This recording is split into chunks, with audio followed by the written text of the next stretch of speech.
क्या कभी अपने सहरा में अशदीद गर्मी में सड़क पर सफर करते हुए दूर पानी चमकता हुआ देखा है, लेकिन जब आप वहां पहुंचते हैं तो वहां पानी का नाम और निशान भी नहीं होता। ये कोई जादू नहीं, नजरों का धोखा नहीं, बल्कि कुदरत का एक बहुत बड़ा साइंसी करिश्मा है। साइंस की जबान में सराब एक बसरी फरेब है। इसके पीछे जमीन की सतह का दर्जा हरारत है। जब सूरज की शुआएं जमीन को बहुत ज्यादा गर्म कर देती हैं तो जमीन के बिल्कुल करीब वाली हवा की तह गर्म होकर फैल जाती है और ऊपर की ठंडी हवा के मुकाबले में हल्की हो जाती है। फिजिक्स के उसूल के मुताबिक जब रोशनी ठंडी हवा से गर्म हवा में दाखिल होती है तो वो मुड़ जाती है। जब आसमान से आती हुई रोशनी की शुआएं इस गर्म हवा की तह से टकराती हैं तो वो ऊपर की तरफ मुड़ जाती हैं। हमारी आंखें ये समझती हैं कि रोशनी सीधी आ रही है, इसलिए हमें जमीन पर आसमान का अक्स नजर आता है। दूर खिले आसमान का नीला रंग हमें यूं लगता है जैसे वहां पानी पड़ा हो। तारीख में सराब का जिक्र बहुत सी पुरानी कहानियों और सफरनामों में मिलता है। पुराने जमाने में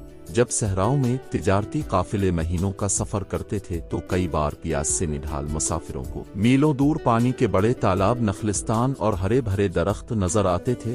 वो अपनी आखिरी ताकत लगाकर इस पानी की तरफ भागते, लेकिन वहां पहुंचकर उन्हें सिर्फ रेत और जलती हुई जमीन मिलती। कितने ही काफिले इस धोखे का शिकार होकर अपनी जान से गए। अरबी जबान में इसे अल कहा जाता है, जबकि उर्दू फारसी में हम उसे सराब कहते हैं। ये सिर्फ नजर का धोखा नहीं था, बल्कि ये मौत और जिंदगी के दरमियान एक खौफनाक खेल था। शराब सिर्फ सहरा तक महदूद नहीं है, इसकी कई अकसाम हैं जो हम सड़कों पर देखते हैं। इसे अनफेयर मैरिज कहते हैं, यानी नीचे बनने वाला धोखा। लेकिन एक और किस्म भी होती है जिसे सुपीरियर मैरिज कहते हैं। ये सर्द इलाकों और समंदरों में बनता है जहां ठंडी हवा नीचे होती है और गर्म ऊपर। इसमें दूर समंदर में तैरता हुआ जहाज आ खुश्की का टुकड़ा हमें उल्टा आ हुआ में लटका हुआ नजर आता है। जदीद दौर में साइंस ने साबित कर दिया है कि ये कोई जादू आ भूत प्रेत नहीं, बल्कि रोशनी और हवा के दर्जा हरारत का खेल है। यहाँ तक के रेगिस्तानों में पानी की तलाश के लिए जाने वाले सैटेलाइट भी शराब और असली पानी के फर्क को समझने के लिए जदीद टेक्नोलॉजी का इस्तेमाल करते हैं।